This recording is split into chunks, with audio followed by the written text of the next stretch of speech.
대한민국 여러분들이 보는 것과 북한에서 나서 자란 우리가 보는 것은 차이가 있습니다. 왜냐하면 지금 북한이 이렇게 화려하고 살기 좋은 나라가 아니기 때문이죠. 그래도 이렇게 계속해서 선전 활동을 벌이고 있는 것. 김일성, 김정일 때도 좀 주춤했는데 김일성 때에는 그야말로 지상낙원이라고, 북한이 사회주의 지상낙원이라고 매일과 같이 떠들어댔습니다. 그러나 80년대 중반 동구권 사회주의가 무너지면서 김정일 시대로 들어오면서 이런 지상낙원이라는 말이 잠시 들어갔죠. 그리고 김정은 시대에 들어서면서 김정은도 처음에는 이런 호래의식, 호황된 것을 국민들에게 심어주지 말라는 이야기를 했습니다. 개인 우상화, 그리고 못 사는 건 못 사는 대로, 잘 사는 건 잘 사는 되는 대로 그대로 보여줘야 된다고 했는데 이제 김정은도 별다른 재간이 없는 것 같습니다. 이제는 죽느냐 사느냐 갈림길에 놓여 있기 때문에 사회주의적 북한이 이렇게 살기 좋은 나라가 될 수 있다는 꿈을 심어주기 위해서라도 이런 선전 활동에 올인하고 있는 모습을 볼 수 있습니다. 이 선전 활동, 그리고 김정은의 모든 세뇌교육, 김정은에 대한 충성심, 그 세뇌교육을 시키는 총괄 부서가 선전선동부이고 거기에 지금 총괄을 담당하고 있는 사람이 바로 현성훈이라는 말씀은 제가 드렸습니다. 이렇게 주간 동향을 보게 되면 정치국 회의에서 농사 문제에 올인할 때에 대한 문제, 두 번째는 이 사회주의 제도에 대한 우월성, 그리고 이번 주에 나타난 거죠. 그리고 그걸 계속해서 선전하고 있고요. 그리고 이번에 그 농기계를 김정은이 황해도 인민들에게 선물로 정말 지구 어느 행성에서도 보지 못했던 이 거대한 기계 바다를 펼쳐주었다 하는 이런 김정은에 대한 우상화, 이런 것들로 한 주간 되어 있습니다. 그리고 가장 중요한 것은 바로 미사일입니다. 이번 주에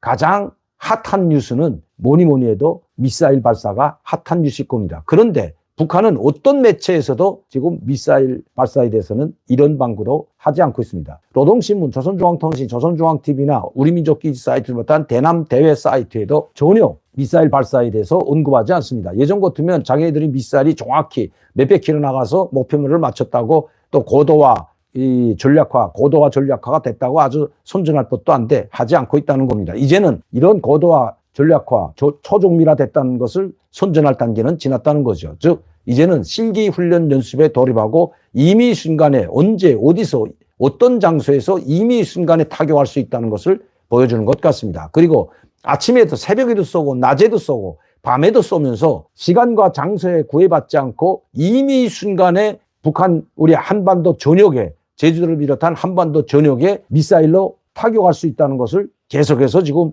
보여주고 있습니다. 그러면서 일체 여기에 대한 발언, 언론도 씻지 않고 있습니다. 오히려 우리가 현무 미사일, 이번 우리 10월 1일 어제 있었죠. 국군절날 맞으면서 윤석열 대통령이 참여했는데 그때 보면 우리의 괴물 미사일이라고 하는 현무까지 발사하는 모습을 보여주는 것과는 대대적입니다. 아마 처음으로 우리 현무 미사일이 공개됐다고 합니다. 아마 북한이 여기에 대해서 또 어떤 미사일로 답례를 할지 또 대응을 할지 아마 지켜보면 알 것 같습니다. 아마 SLBM, 그리고 지금은 350km에서 600km 나가는 미사일을 계속 발사했기 때문에 앞으로 북한은 그보다 좀 더 장거리 미사일로 체계를 바꿔나갈 것입니다. 특히 10월 10일이 다가오면서 이제 꼭 일주일이 있으면 10월 10일입니다. 10월 10일 공화국 창건 기념이라고 하는 74돌, 꽃꽂이 해가 아니죠. 74돌에도 74주년 이 74번째 맞는 대규모 행사를 진행했습니다. 그러나 북한은 공화국 기념일, 즉 공화국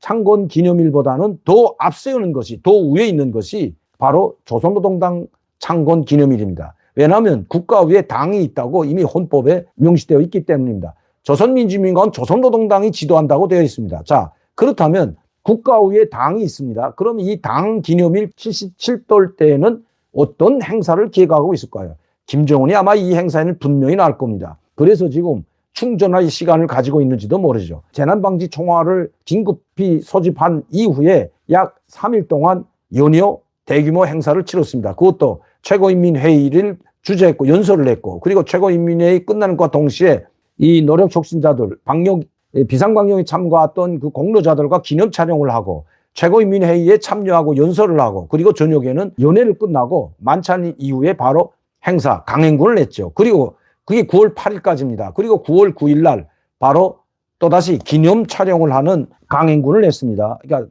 약 한 눈코 뜰 새 없이 9월 9일까지는 정말 김정은의 이게 일정을 보게 되면 자, 공학창건 치달 경축행사에 장관 노력 혁신자 공로자를 만나고 축하 격려해 줬다는 이 행사가 있었고 2일 최고인민회의에 참여했고 연설을 했고 그리고 74돌 공학창건 경축 행사에 참가한 방역부문 공로자들과 또 기념사를 찍었는데 9월 8일 날 3개의 행사를 하고 9월 9일 날 마지막으로 기념 촬영을 했습니다. 그런데 9월 9일 이후에는 김정은의 행선이 전혀 없습니다. 오늘까지 약 23일째 김정은은 또다시 사라졌고 두문분출하고 있습니다. 그렇다면 김정은은 도대체 어디에 갔을까요?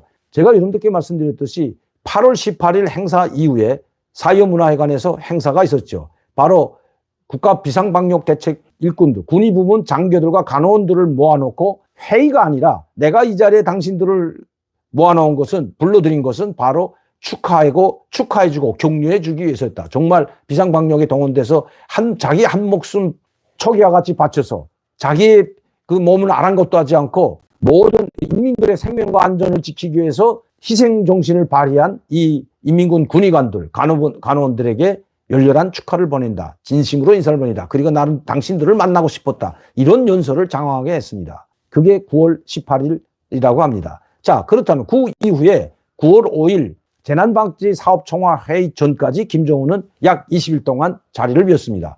그때 김정은은 이 국가비상방역 격려회의, 그 간호원 군의관들에게 격려 축하를 해주고 기념사진을 찍고 그리고 바로 중국으로 심장병 치료 때문에 중국에 갔다 왔다는 것을 제가 여러분들께 최초로 말씀을 드렸습니다. 23일째 두문불출하고 있다는 것, 김정은 건강에 문제가 있다는 겁니다.